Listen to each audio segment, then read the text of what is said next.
Hi friends, ஒரு natural pain கில்லர்னால் இந்த கீரை சொல்லாங்க. அவ்வளோ அருமையான கீரை. முடக்கற்றான் கீரை மூட்டு வலி, முழங்கால் வலி, ஜாயிண்ட் பெயின்ஸ் எல்லாமே கிளியர் பண்ணிவிடும்.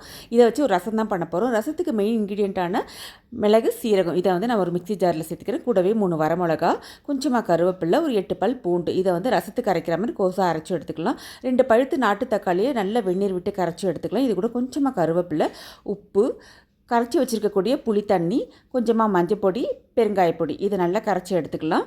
இப்போ ஒரு கடாயில் நெய் விட்டுட்டு தூக்கலான தாளிப்பை கொடுத்துடலாம். அடுத்ததாக அரைச்சி வச்சுருக்கிற மிளகு சீரக பொடி ஃப்ரெஷ்ஷாக கழுவி பொடியாக நறுக்குன்னா முடக்கட்டான் கீரை இதையும் நல்லா சுருள அதிலே வதக்கி எடுத்துக்கோங்க.